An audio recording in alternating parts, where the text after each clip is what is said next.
आकृति और आप देख रहे हैं इंडिया पब्लिक खबर। मध्य प्रदेश के छिंदवाड़ा में खांसी की दवा कोल्ड्रिफ्ट कफ सिरप के सेवन से कई बच्चों की मौत ने हड़कंप मचा दिया है। इस घटना ने पूरे देश को झकझोर दिया है। देश में आज डायरेक्टर जनरल हेल्थ सर्विस की तरफ से आज एक एडवाइजरी जारी की गई है, जिसमें 2 साल से कम उम्र के बच्चों को कफ सिरप न देने की सलाह दी गई है और 5 साल से कम उम्र के बच्चों को कफ सिरप तभी देना है जब डॉक्टर की सलाह हो। ये एडवाइजरी आज इसलिए जारी हुई है क्योंकि मध्य प्रदेश और राजस्थान में खांसी की दवा पीने के बाद कई हंसते खेलते परिवारों की खुशी छिन गई है। जिन 11 बच्चों की मौत हुई है, कभी इनमें इनके माँ बाप की खुशियां बसती थी, लेकिन इन्हीं 11 बच्चों की आज जान चली गई। चलिए जानते हैं कि आखिर ये पूरा मामला है क्या। दरअसल इन सभी 11 बच्चों के माता पिता ने सरकारी स्वास्थ्य केंद्र और डॉक्टर्स के कहने पर जो 3 तरह के कफ सिरप लाकर अपने बच्चों को पिलाए, उसी कफ सिरप से 1.5 साल से लेकर 7 साल तक के इन बच्चों की जान चली गई। अब सवाल है कि इन हंसते खेलते परिवारों की खुशियां छीनने के लिए क्या कफ सिरप जिम्मेदार है, या जिम्मेदार है वो स्वास्थ्य मंत्री, स्वास्थ्य मंत्रालय, जिन पर मौत बांटने वाली इस लापरवाही का आरोप लगा है।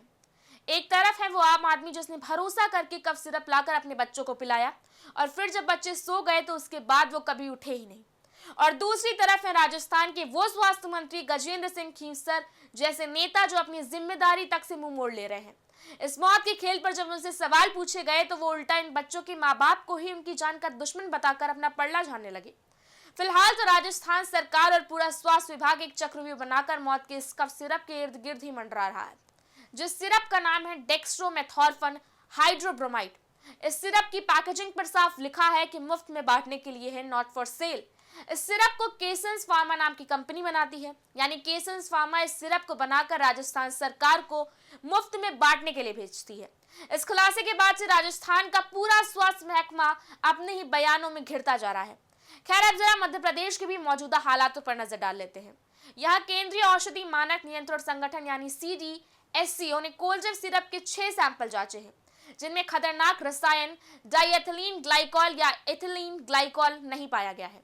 Madhya Pradesh food and drugs administration ने भी 13 सैंपल लिए हैं, जिनमें से 3 की जांच पूरी हुई है और वो सुरक्षित पाए गए हैं। लेकिन जांच यही खत्म नहीं हुई। मध्य प्रदेश सरकार के अनुरोध पर Tamil Nadu food and drugs administration FDA ने कांचीपुरम की MS स्ट्रेसन फार्मा कंपनी से सिरप के सैंपल लिए। 3 अक्टूबर 2025 की रात को आई जांच रिपोर्ट में चौंकाने वाले खुलासे आए हैं। इस सिरप के बैच नंबर SR13 में DEG की मात्रा तय सीमा से कहीं ज्यादा यानी 48.6% तक पाई गई है। DEG एक जहरीला रसायन है जिसका इस्तेमाल आमतौर पर पेंट, ब्रेक ऑयल और प्लास्टिक बनाने में होता है। दवाओं में उसकी सीमित मात्रा की अनुमति होती है जो शरीर को नुकसान ना पहुंचाए, लेकिन कोल्ड्रिफ्ट सिरप में DEG की इतनी ज्यादा मात्रा थी कि ये बच्चों के लिए जानलेवा साबित हो गई। ये रसायन किडनी और लिवर को गंभीर नुकसान पहुंचा सकता है, नसों पर असर डाल सकता है और खासकर छोटे बच्चों के लिए बेहद घातक है। इस खुलासे के बाद से तमिलनाडु सरकार ने कंपनी का लाइसेंस निलंबित कर दिया है, उत्पादन पर रोक लगा दिया है और सारा स्टॉक जब्त कर लिया है। इस घटना के बाद 3 अक्टूबर से देश के 6 राज्यों में 19 दवा उत्पादन स्थलों पर सघन जांच शुरू हो गई है। इसका मकसद ये पता लगाना है कि दवा की गुणवत्ता में कमी कहां हुई और भविष्य में ऐसी गलतियां कैसे रोकी जाए। राष्ट्रीय वायरोलॉजी इंस्टीट्यूट यानी NIV, Indian council of medical research यानी ICMR, national environmental engineering research institute यानी NEERI, CDSCO और एम्स नागपुर की टीमें अलग अलग सैंपल और परिस्थितियों की जांच कर रही हैं। ये टीमें ये जानने की कोशिश कर रही हैं कि छिंदवाड़ा और आसपास के क्षेत्रों में बच्चों की मौत का सही कारण क्या था।